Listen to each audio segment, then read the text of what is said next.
I'm ready. I'm so excited to have our next guests here today because we're talking about celebrating 100 years of Art Deco at the Cleveland Museum of Art. We have a special exhibit that is tied right here to Cleveland and to this man in particular. From Rose Iron Works, please welcome Bob Rose, and from the Cleveland Museum of Art, please welcome Beth Edelstein. Thank you both for being here today. Thank you. This is incredibly exciting. Beth, how did this partnership come to be to have this wonderful display happen?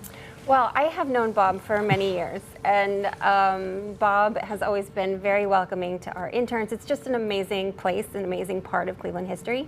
But a little over 2 years ago, we were joined by a new curator of decorative arts, Ada DeWitt, my colleague, and she's not here today because she's on maternity leave, which is wonderful.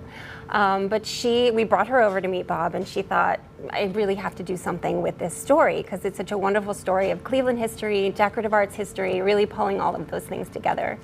And so this year, of course, is the 100th anniversary of Art Deco, of the exposition in Paris that gave rise to that term and that idea of Art Deco. And so this was the perfect time to put together an exhibition that highlights this story. Well, and the story is so fascinating and unbelievable, and you would know it better than anybody else, Bob. So this started back in the early 1900s, and your grandfather is the one who started the Rose Iron Works. He came here in 1903, formed our company in 1904, did traditional work, and back in those days, blacksmiths fixed buggies and shoed horses, but he brought an incredible skill that wasn't here. In 29, he hired a gentleman that had shown at the 25 show and brought Art Deco to this area, which is what we're celebrating this year. I mean, that's incredible. And then again, to have the connection to Paris and his friend in Paris, right, who really, the two of them then together really put this all on the map globally. That's one of my favorite Bob lectures because it's not just the artist, it's the person that interprets it in metalwork. And the synergism in that relationship was incredible. So. That's amazing. Now we're getting some wonderful images here so you can see the display. How long is this display going to be available to the public? Until October 19th. It closes October 19th.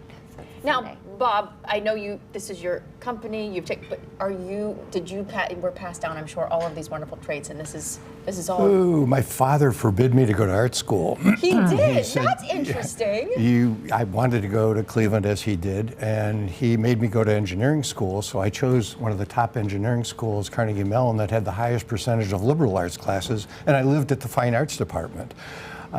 But he said, you know, you're always going to do art, but you got to earn a living too.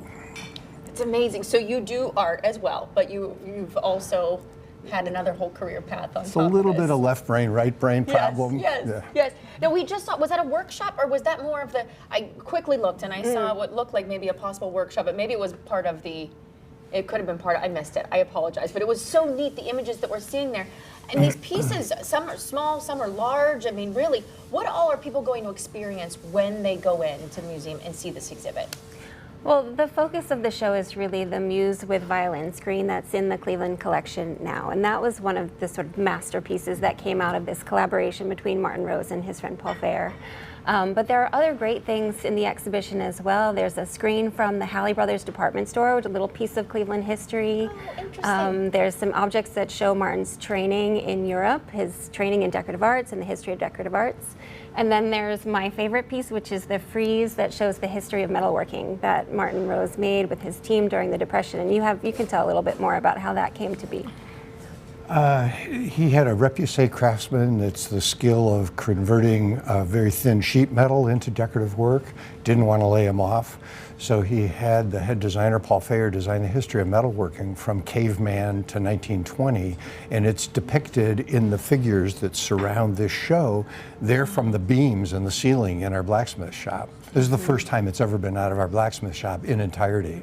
And that was something that I'm the conservator one of the conservators for the Cleveland Museum of Art. And so that was something that I had to work on because it's been up above this workshop for decades. And of course just it needed a little cleaning and a little so that was a great project to prepare that for the exhibition. It's always been, I remember that from the first time I walked into the shop. So that was a fun one to work on. Again, it is here now through 19th of October. Admission is free. We are so blessed to have the beautiful gem of the Cleveland Museum of Art here and to have the local connections to beautiful exhibits to be able to take part in. It's just something that is truly special. You can always go to clevelandart.org to learn more about what they do there. But thank you both for coming in. And what a beautiful family history and lineage you have. Thank you. That's amazing. Thank you both. Am I Thank allowed you. to mention the new screen that's there? Sure. Which is a continuation of the other one. Absolutely. So I hope people enjoy that as well because it's a fresh look.